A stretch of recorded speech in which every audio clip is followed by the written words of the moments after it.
Well, it is late, and I'm sitting here with my daughter. We want to do a talk show. It's going to be about boys.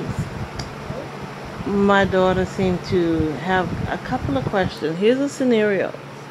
What if? Okay, I got to put it in a nice way. How can I put it in a nice way? Because she has a friend that has a friend that has a friend. And that friend has a boy that she likes, right? And we liked her too at first. I can hear you. What happened?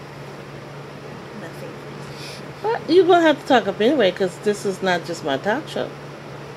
So, a boy likes her And she liked him. and she liked him. Okay? Come on, say the rest. Okay, so, no. I'm gonna tell you. You have to say it out loud.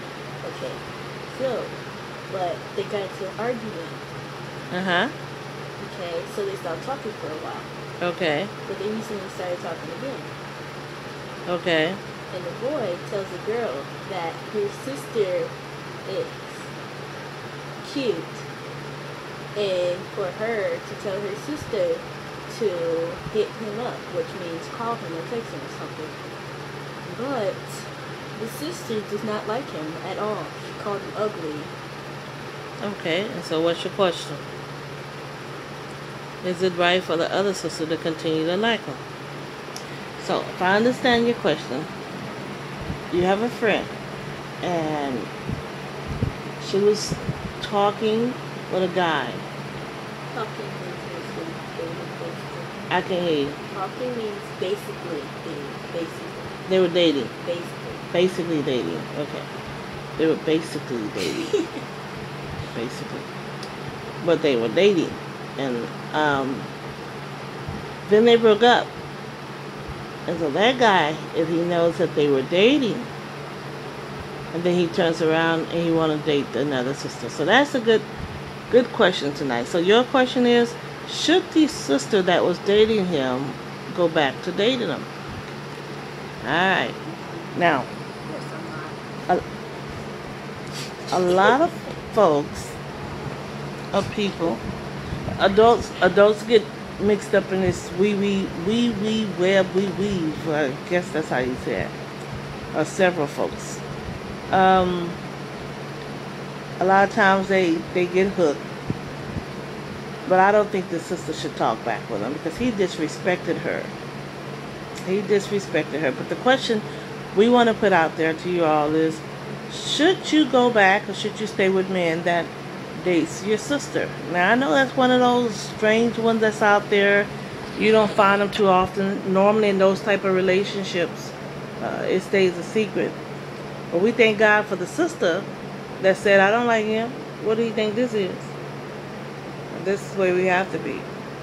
And I know it's dark and Kiara and I are led in the room and it is a Friday night. Is it Friday, Kiara, or Saturday? It's 4 o'clock in the morning. It's not. Oh, is it 4 o'clock? Yep. Ah! What the heavens? And we're still up? Anyway. I was actually going to sleep. Huh? I was actually going to sleep. Yeah, I think I'm about to lay it down too. We want you to ponder that question in your head. What happens when sisters rival over the same man? But in this situation, it wasn't so. The older sister said, I don't want him. And so he needs to stop with his disrespectful self. But for those of you who accept the challenge and say, well, he don't like her anymore. What do you think about those sisters? I personally feel like they have a low self-esteem when you date your sister's man. They can't get their own. Most of the time you have to slip and have sex. It's so easy, especially for young folks that have sex. The hormones are raging, and then after the sex, there is the bonding. I think what gets a lot of people in trouble is they don't have the willpower, self-control to keep themselves out of the bedroom. If we can keep ourselves, and that's in any kind of relationship, if we can keep ourselves out of the bedroom, we'll do well because we have morals. You know what? That is a good point because a lot of us have morals. We have self-respect. We have dignity. But when we get in that bedroom, That flesh weakens us, and we give in to what we know not to do. Yeah. And so now we're dealing with uh, emotional issues because we couldn't control the flesh. We gave in to our desires and our lusts. And so I love him, is what some sisters would say. Why? Because of the passion that was there. He touched that spot. Yeah. But we thank God for sisters with respect for one another. And says, no, I know. Some sisters will get mad and say, I know he ain't trying to talk to me after he done talk to my sister. He know better. That's what you got to be able to do, Kiara. You got to say, he know better. You know how to say that? You got to turn away and walk away. If anyone, because you got 5 sisters. And believe me, there are kinky men that come in the house. There are men that even come because they just want to. You have 4. You have 4 sisters. No, it's okay. You're right. 4 sisters, and yourself make 5. Okay. Well, that's the thing. I have 6 kids. But there are some men that only want one night stands. And when you find men that want one night stands, and they come in the house and they get the sister like that, they look over at the other sister and say, "I want that too." I tell you a testimony. They did not close the doors of the church. That was cute. I had a friend once, very close friend, and we stayed together. I had a house, and she had a house. But my cousin moved in with me. And so I moved over to her house because my cousin was married. And I wanted her to feel comfortable with her husband. And I was like... Wait. So you had a house. Yes, and my friend had a house. And your cousin moved in with her husband, so you moved out. Yeah, well, it was only... So when you're in the church, your mind think a little... I know it sounds crazy. But when people are having financial difficulties, you want to make them feel as comfortable as possible. And so you moved out your own house? I didn't totally move. I actually stayed gone for about a week or so. But I came back and I stayed with them. You know, I just gave them their space so they can, you know, be a family. Most family, they actually divorced through crisis. You know, and I didn't want it to be so in my cousin and her husband. So I moved in with my friend Gail for a while. And Gail had some friends that she already knew, guy friends. And she goes, well, come on, Renee, let's go out. Now, I'm in the church now. Gail's in the church, too. But, you know, Gail has a weakness. And at this point, I'm stronger. You know, but I fell. We go, and we're going to go to this motel. Her friends are there. They're having a swimming pool party.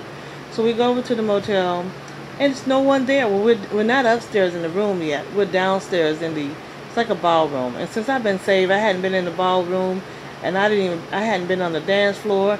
And so one of the guys that was with Gail's friend says, come on, let's go out on the floor and dance. And I kind of got into it, although I got a little convicted. It's been a long time since I've been with someone. And so one thing led to the next. I'm still waiting for the crowd to come. Slowly people started coming, but not to their party. It's just people that was in the motel room coming into what you call, I guess, like a little bar, right? So then we went upstairs, and where's the people? I guess they're at the water. Well, let's go upstairs and put our bathing suit on, right? So we goes upstairs so we can put on a bathing suit. Then there's nobody there, but they have them rooms with the double doors. Gail in the next room, they never did make it out the room, and I know you're young still, but they never made it out the room. But when now, I'm in the next room, and I'm a Christian, so, you know, I'm playing around. I'm fighting, I'm playing. You know, you want to have fun, but your conviction get the best of you. So he had finished with Gail. He thought his friend was finished with me, but his friend had never gotten started, right? He comes over into the next room we at, and he turns me around, try to check me out, and wink at his friend. His friend like, no, man, no. You know, because he was kind of having like a good time. He didn't want to just seduce me and leave me because I didn't allow him. I withheld that. And so he somewhat respected the fact that I wasn't a one-nighter. But when his friend came over, and we got to know each other, we sat there laughing, we joked. But his friend thought, hey, that's not my boy. I know my boy done did the do, so now let's just switch up. That's what he want to do. That's hormones. People would do that. They just assume if you go into a motel with them, you have a one-night stand with them, they assume it's okay. Well, our time is almost out. We got about 30 seconds left. Is there anything you want to say real quick before we close it out? Nope. Anything you want to tell the young ladies out there? You better hurry up and think. Got 20 seconds.